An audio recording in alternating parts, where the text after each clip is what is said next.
tuko na mwimbaji mkubwa sana hapa. Najua una shauku ya kumjua ni nani.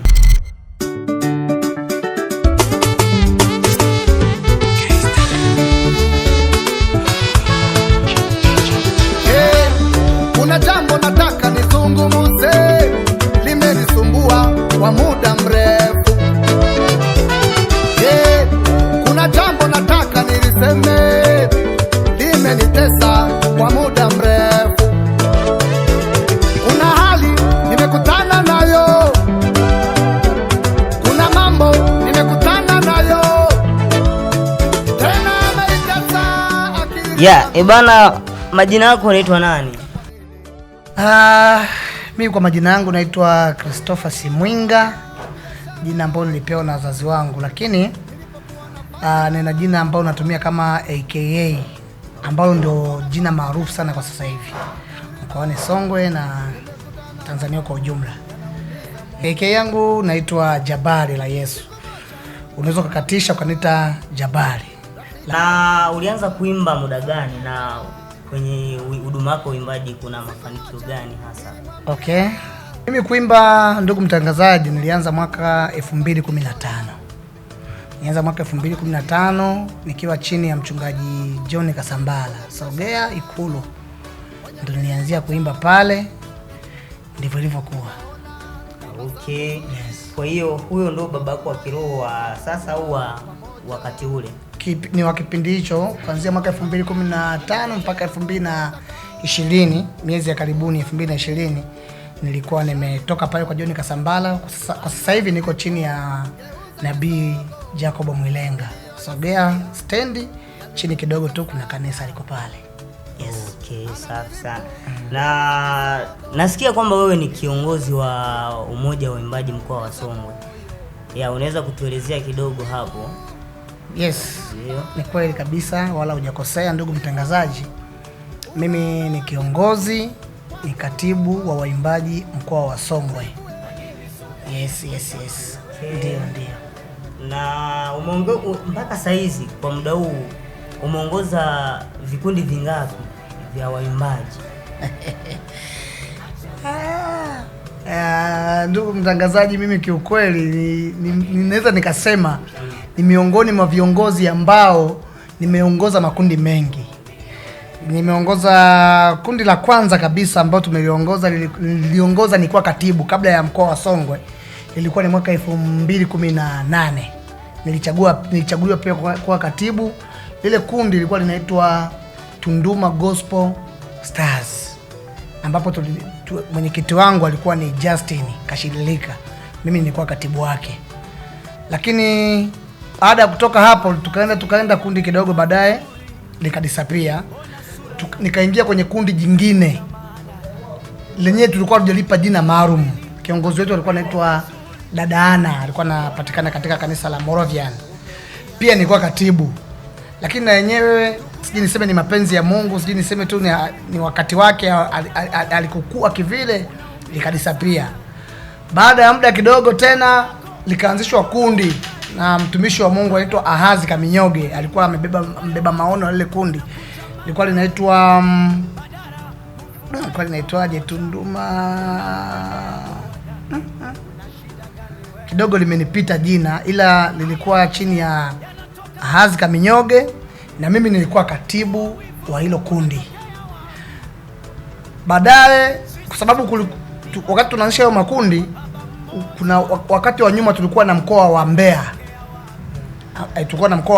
Sasa baadaye tukagawanya kati ya mkoa wa Mbeya na Songwe, vikagawanyika.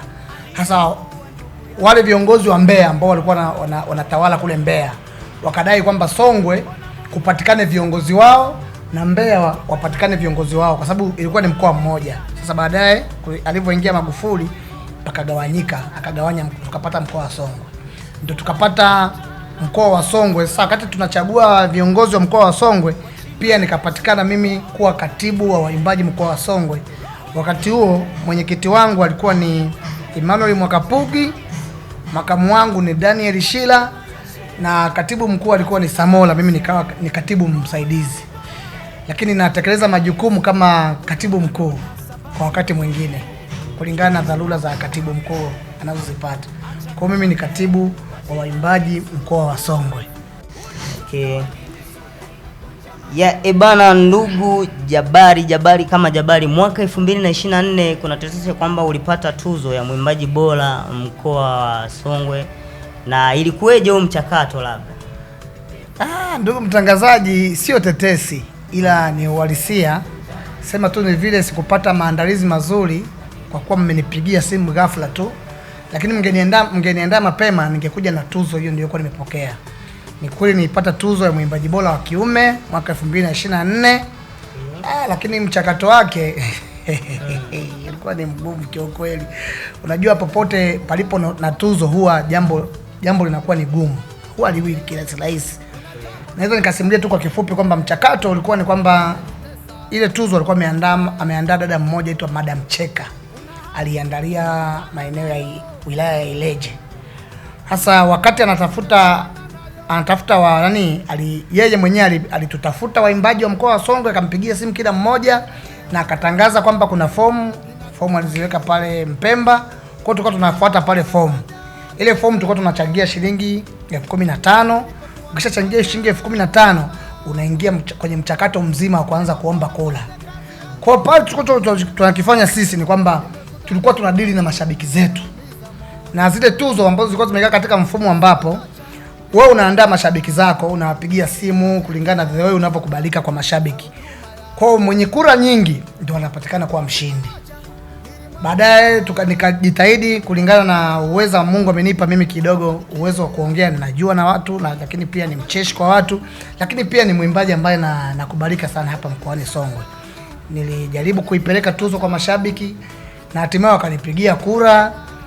Tukaenda Ileje, kulikuwa ni mchuano mkali kwa kweli. Palikuwa na mchuano sio kidogo. Wakina Emmanuel Mwakapugi wao unawafahamu vizuri. Wakina Lucas Mgode unawajua vizuri. Wakina Pinti Melody unawajua vizuri. Nikisema hivyo unaelewa. Hao ni waimbaji nguli kabisa ambao katikati yao nilipenyeza nikapatikana mshindi mimi kwa mwimbaji bora wa kiume mkoa wa Songwe. Kwa mchakato, ndugu mwandishi, ulikuwa sio rahisi. Ilikuwa sio rahisi, ni uweza tu wa Mungu. Ndio. Hatari sana. Mpaka sasa umefanya matamasha mangapi na yamekuletea manufaa gani? Ndugu mtangazaji, mimi cha kwanza kabisa niseme kwamba namshukuru sana Mungu. Yaani katika swala zima la matamasha namuona sana Mungu ananipigania na kunitetea. Mpaka sasa hivi nimeshafanya matamasha 3. Tamasha la kwanza nilifanya mwaka 2019. Kiukweli manufaa ya tamasha la kwanza la mwaka 2019 lilinipa manufaa makubwa mno. Kwanza moja, lilikuwa kama promo kwangu. Mwaka 2019 ndio ulikuwa mwaka wangu wa kwanza kufanya tamasha. Nilifanya kwa ukubwa japokuwa ndio ilikuwa tamasha la kwanza.